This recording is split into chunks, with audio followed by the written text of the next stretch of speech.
Hello student, welcome to our YouTube channel commerce proficiency. आज ही class में cover करेंगे हम नया टॉपिक प्राइस डिस्क्रिमिनेशन यानी कि डिस्क्रिमिनेटिंग मोनोपोली और टाइप ऑफ डिस्क्रिमिनेटिंग मोनोपोली के बारे में। लास्ट क्लास में हमने कवर किया था टॉपिक कंपैरिजन बिटवीन मोनोपोली और परफेक्ट कंपटीशन के बारे में। अगर अभी तक आपने लास्ट क्लासेज नहीं देखिए ताकि आपकी स्टडी में कंसिस्टेंसी बनी रहे। अगर अभी तक आपने मेरे यूट्यूब चैनल कॉमर्स प्रोफिशिएंसी को सब्सक्राइब नहीं किया, सब्सक्राइब कीजिए और बेल आइकन जरूर प्रेस कीजिए ताकि जब भी मैंने वीडियोस अपलोड करूं सबसे पहले नोटिफिकेशन के पास जाए, आप वीडियोस को सबसे पहले देखें और आपकी स्टडी बूस्टअप हो। टॉपिक कवर करते हैं। प्राइस डिस्क्रिमिनेशन का मतलब क्या होता है कि जब एक मोनोपोलिस्ट एक ही प्रोडक्ट का डिफरेंट प्राइस चार्ज करता है डिफरेंट कस्टमर से, तो उसे बोलते हैं कि डिस्क्रिमिनेट कर दिया उसने प्राइस को। तो यहाँ पे जो ये प्राइस डिस्क्रिमिनेशन होता है ये पॉसिबल जो होता है, ये मोनोपोली के केस में पॉसिबल होता है।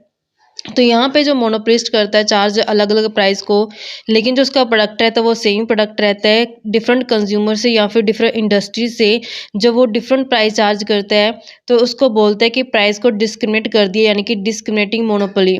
This price policy of the monopolist is called price discrimination. तो यही जो पॉलिसी होती है वो क्या कहलाती है? प्राइस डिस्क्रिमिनेशन पॉलिसी कहलाती है।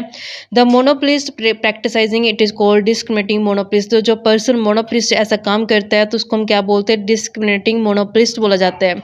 तो यहाँ पे डेफिनेशन कवर करते हैं इसके अकॉर्डिंग टू कॉट्स-फाइनेंस के हिसाब से। जो प्राइस डिस्क्रिमिनेशन होता है ये एग्जिस्ट करता है जब सेम प्रोडक्ट को हम सेल करते हैं, यानी कि मोनोपोलिस्ट जो सेल करता है सेम प्रोडक्ट को अलग अलग प्राइस पे अलग अलग बायर्स को, तो उसको बोलते हैं कि प्राइस डिस्क्रिमिनेशन या फिर डिस्क्रिमिनेटिंग मोनोपोली के नाम से जाना जाता है।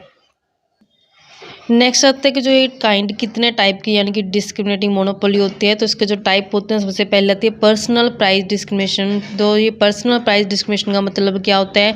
जैसे एग्जांपल इसमें डॉक्टर्स का आता है कि डॉक्टर क्या करता है कि जब एक ही ऑपरेशन का एक पुअर पर्सन से और रिच पर्सन से डिफरेंट प्राइस चार्ज करता है उसको बोलते हैं हम पर्सनल प्राइस डिस्क्रिमिनेशन। तो यहाँ पे जो मोनोपोलिस्ट चार्ज करता है different price from different customer से सेम प्रोडक्ट का, तो उसको बोलते हैं हम पर्सनल प्राइस डिस्क्रिमिनेशन बोला जाता है। जो पर्सनल प्राइस डिस्क्रिमिनेशन होता है ये सिर्फ तभी पॉसिबल होता है जब कंज्यूमर की इग्नोरेंस होती है, यानी कि यहाँ पे अगर कंज्यूमर थोड़ा केयरलेस है रिगार्डिंग प्राइस तो यहाँ पे पॉसिबल हो जाता है पर्सनल प्राइस डिस्क्रिमिनेशन करना। Little difference in the price and the nature of the good and services.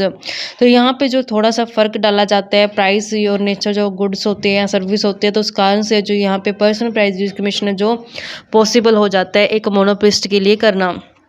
यानी कि अगर कंज्यूमर थोड़ा इग्नोरेंस है तो वो जो थोड़ा बहुत डिफरेंस किया गया है प्राइस के रिगार्डिंग या फिर नेचर ऑफ गुड्स और सर्विसेज के रिगार्डिंग, तो उसको लेकर के अगर इग्नोरेंस की जाती है कंज्यूमर द्वारा तो यहाँ पे वो पर्सनल प्राइस डिस्क्रिमिनेशन करना मोनोपोलिस्ट के लिए पॉसिबल हो जाता है।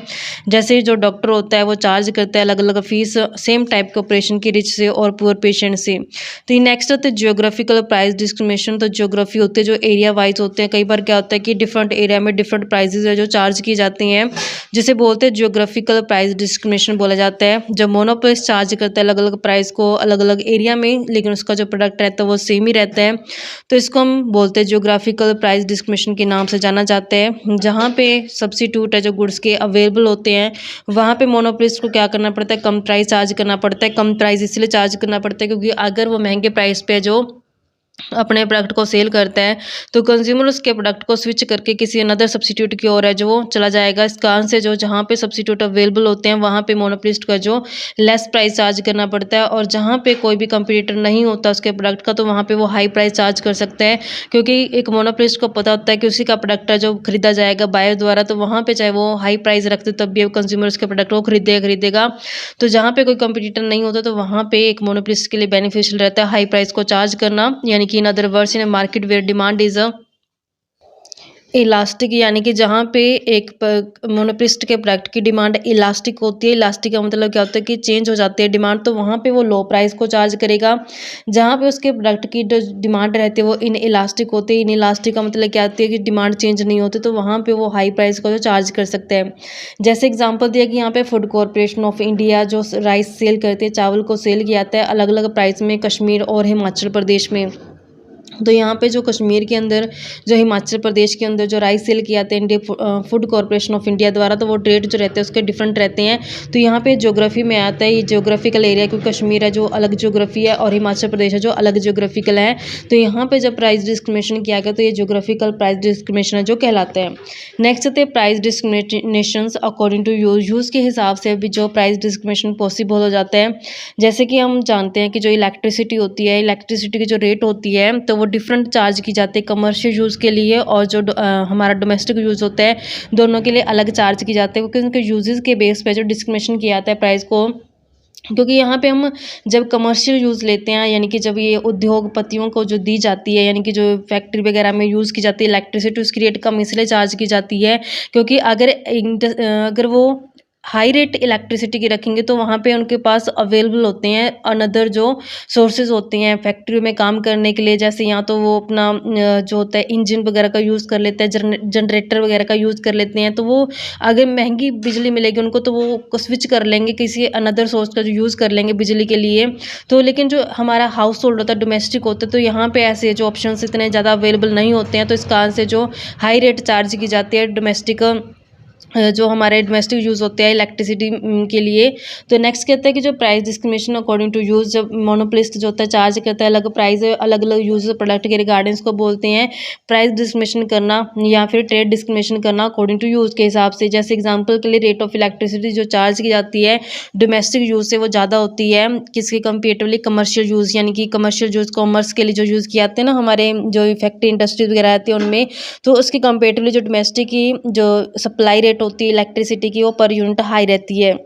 कंडीशंस क्या रहती हैं प्राइस डिस्क्रिमिनेशन करने की, तो यहाँ पे सबसे पहली कंडीशन आती है एग्जिस्टेंस ऑफ मोनोपोली। अगर मोनोपोली एग्जिस्ट करती है तभी है जो प्राइस डिस्क्रिमिनेशन पॉसिबल होता है। प्राइस डिस्क्रिमिनेशन का मतलब क्या होता है कि एक ही प्रोडक्ट का अलग अलग प्राइस चार्ज करना अलग अलग कंज्यूमर से। तो यहाँ पे जो प्राइस डिस्क्रिमिनेशन है जो ये डिस्क्रिमिनेटिंग मोनोपोली भी कहलाता है। ये सबूत है प्राइस डिस्क्रिमिनेशन का, ये सिर्फ तभी पॉसिबल होता है जब मोनोपोली एग्जिस्ट करती हो मार्केट के अंदर। नेक्स्ट कंडीशन रहती है सेपरेट मार्केट। सेपरेट मार्केट का मतलब क्या है कि जहाँ पे मोनोपोलिस्टिक ने डिस्क्रिमिनेट करनी है प्राइस को, तो वहाँ पे जो मार्केट है वो दोनों सेपरेट होनी चाहिए, या दो से ज़्यादा मार्केट सेपरेट होनी चाहिए। यानी कि उनके बीच में इतना गैप हो कि कंज्यूमर है जो अपने आप को मूव ऑन ना कर सके, महंगी वाली मार्केट से हट के वो सस्ती वाली मार्केट में अपने आप को ट्रांसफ़र ना कर सके। तो अगर ये सेपरेट है सेपरेट है मार्केट, तो यहाँ पर प्राइस डिस्क्रिमिनेशन पॉसिबल हो पाएगा। अदरवाइज अगर मार्केट में सेपरेशन नहीं है, तो यहाँ पे प्राइस डिस्क्रिमिनेशन करना एक मोनोपोलिस्ट के लिए पॉसिबल नहीं है। It can be possible only if a unit of the commodity could not be transfer from low price market to high price market. तो यहाँ पे पॉसिबल नहीं होना चाहिए कि जो कमोडिटी है वो ट्रांसफ़र कर दी जाती है लो प्राइस से हाई प्राइस मार्केट की ओर, ऐसा नहीं होना चाहिए। Nor could the buyers move from expensive market to cheap market. और यहाँ पे जब बायर्स अपने आप को मूव ऑन ना कर पाए, महंगी वाली मार्केट से हट के चीप वाली मार्केट में यानी सस्ती वाली मार्केट में अपने आप को ट्रांसफर ना कर पाए। इन अदर वर्ड्स में अगर बात की जाए, जो यूनिट ऑफ डिमांड है should not be move from one market to another. यानी कि यहाँ पे जो डिमांड है वो एक मार्केट से मूव करके दूसरी मार्केट की तरफ नहीं जानी चाहिए। Otherwise good will be purchase from the cheap market. तो ये रिजल्ट क्या रहेगा अगर ऐसा पॉसिबल हुआ, तो यहाँ पे सस्ती मार्केट से जो गुड्स को खरीदा जाएगा और आगे उसको रीसोल्ड कर दिया जाएगा जहाँ पे महंगे प्राइस पे वो बेचा जा रहा है। इस तरीके से जो डिफरेंस रहेगा प्राइस का वो धीरे धीरे गायब होना शुरू हो जाएगा, और जो बेनिफिट ले पा रहा था मोनोपोलिस्ट प्राइस डिस्क्रिमिनेशन का वो उसका खत्म हो जाएगा। नेक्स्ट कंडीशन है कि जो इलास्टिसिटी ऑफ डिमांड है वो डिफरेंट होनी चाहिए। यानी जिस मार्केट के अंदर elasticity of demand in elastic यानी कि चेंज नहीं हो पाती, तो वहाँ पे कंज्यूमर है जो प्रोडक्ट को बाय करेगा ही करेगा। तो इस केस में जो एक मोनोपोलिस्ट हाई प्राइस भी चार्ज कर सकता है। जिस मार्केट के अंदर इलास्टिसिटी ऑफ डिमांड इलास्टिक यानी कि चेंज हो जाती है, तो वहाँ पे एक मोनोपोलिस्ट को लो प्राइस रखना पड़ता है, क्योंकि उसको पता है कि अगर हाई प्राइस चार्ज करे तो कंज्यूमर मूव ऑन कर जाएगा किसी अनदर प्रोडक्ट की ओर या अनदर मार्केट की ओर। तो इस कारण से यहाँ पे जो इलास्टिसिटी ऑफ डिमांड होती है ये भी मेन रोल प्ले करती है प्राइस डिस्क्रिमिनेशन के अंदर। जो प्राइस डिस्क्रिमिनेशन पॉसिबल होता है जब इलास्टिसिटी ऑफ डिमांड होती है अलग मार्केट के अंदर। मोनोपोलिस्ट है जो हाई प्राइस चार्ज करता है, जहाँ पे डिमांड इन इलास्टिक होती है, और लो प्राइस रखेगा जहाँ पे डिमांड है जो इलास्टिक है। इस तरीके से जो एक loan he can increase his total revenue, तो यहाँ पे इस तरीके से एक मोनोपोलिस्ट अपनी टोटल रिवेन्यू को जो इंक्रीज कर सकता है, बढ़ा सकते हैं। There will be no fear of any change in demand, जहाँ पे कोई भी उसको डर नहीं रहता कि डिमांड चेंज हो जाएगी। If elasticity of demand is the same in different market, अगर यहाँ पे अगर मान लो कि जो इलास्टिसिटी डिमांड है अलग अलग मार्केट के अंदर सेम ही है, तो यहाँ पे जो प्राइस डिस्क्रिमिनेशन करना है जो पॉसिबल नहीं हो पाएगा। तो यहाँ पे जरूरी यही है कि इलास्टिसिटी जो डिमांड है जो डिफरेंट होनी चाहिए, ताकि प्राइस को डिफरेंट चार्ज किया जा सके, यानी कि प्राइस डिस्क्रिमिनेशन किया जा सके एक मोनोपोलिस्ट द्वारा। नेक्स्ट कंडीशन रहती है expenditures in dividing and sub dividing markets to be minimum, तो यहाँ पे मार्केट को डिवाइड सब डिवाइड करने के जो खर्चे होते हैं वो कम से कम होने चाहिए, तभी ये जो प्राइस डिस्क्रिमिनेशन करने का बेनिफिट ले पाएगा एक मोनोपोलिस्ट है जो। अगर जो उसके खर्चे न्यूट्रलाइज हो जाते हैं इलास्टिक डिमांड के साथ, तो यहाँ पे उसको प्राइस डिस्क्रिमिनेशन करने का कोई भी बेनिफिट है जो नहीं मिलने वाला। नेक्स्ट आता है production of commodity to order, की जब प्रोडक्शन को कमोडिटी यानी कि जो कमोडिटी बनाई जाती है वो ऑर्डर पे बनाई जाती है, तब भी प्राइस डिस्क्रिमिनेशन पॉसिबल हो जाता है। जैसे एग्जाम्पल दिया गया यहाँ पे कि अगर जो सोफ़ा सेट होता है वो ऑर्डर पर बनाया जाए तो वो महंगे रेट पर मिलता है हमें, जैसे फर्नीचर का आता है ज़्यादातर इसमें कि जो फर्नीचर वाले क्या करते हैं, अगर आप बना बनाया उससे कुछ फर्नीचर का सामान खरीद के लाते हो तो आपको थोड़े नॉर्मल रेट पे मिल जाता है, लेकिन जब आप ऑर्डर देके बनवाते हो तो आपसे वो हाई रेट चार्ज करते हैं। तो यहाँ पे जो ऑर्डर के ऊपर बनाई जाती है कमोडिटी, तो वहाँ पे प्राइस डिस्क्रिमिनेशन करना पॉसिबल हो जाता है मोनोपोलिस्ट के लिए। If a consumers gets a commodity maker to order, तो अगर कंज्यूमर ऑर्डर पे कोई कमोडिटी बनाना चाहता है, then it is possible for the producers और the sellers to practise price discrimination. तो यहाँ पे जो प्रोड्यूसर होता है जो सेलर होता है उसके लिए प्राइस को डिस्क्रिमिनेशन करना पॉसिबल हो जाता है। जैसे सपोज किया गया यहाँ पे जो फर्नीचर बनाने वाले होते हैं वो सोफ़ा सेट को सेल करते हैं 5,000 पर सेट के लिए, अगर कंज्यूमर ऑर्डर दे के बनाना चाहता है तो वह वही सोफ़ा सेट को 5,000 के बजाय कितने में देगा, उसको 6,000 पर सेट के रूप में देगा। तो यहाँ पे ऑर्डर के कारण भी है जो एक प्राइस को डिस्क्रिमिनेशन करना पॉसिबल हो गया मोनोपोलिस्ट के लिए। लीगल सेंशंस, कुछ एरिया ऐसे होते हैं जो लीगली सेंशन किए जाते हैं कि वहाँ पे जो प्राइस डिस्क्रिमिनेशन किया जाएगा, जैसे कि यहाँ पे रेलवे हो गई, रेलवे के अंदर है जो प्राइस डिस्क्रिमिनेशन किया जाता है।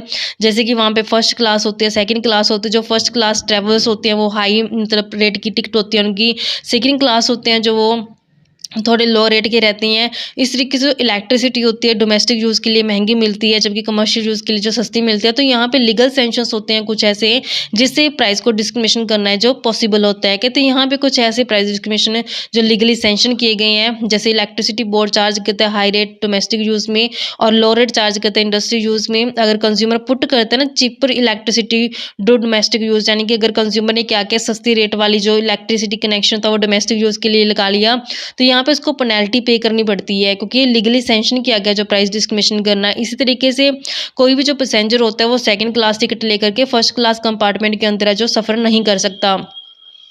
नेक्स्ट होते हैं प्रोडक्ट डिफरेंशिएशन, की अपने प्रोडक्ट को अलग करके एक मोनोपोलिस्ट है जो अलग अलग प्राइस है जो चार्ज कर पाते हैं।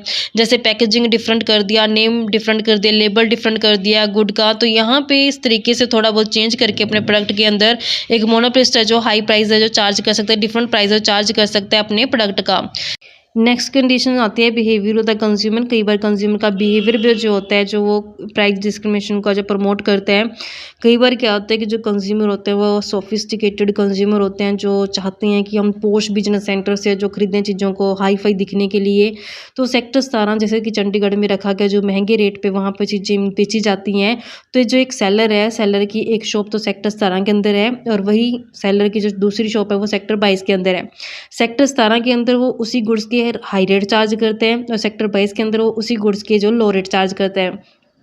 तो जो कंज्यूमर अपने आप को रिच दिखाते हैं, सोफिस्टिकेटेड होते हैं, वो जाकर के खरीदते हैं सेक्टर 17 के अंदर।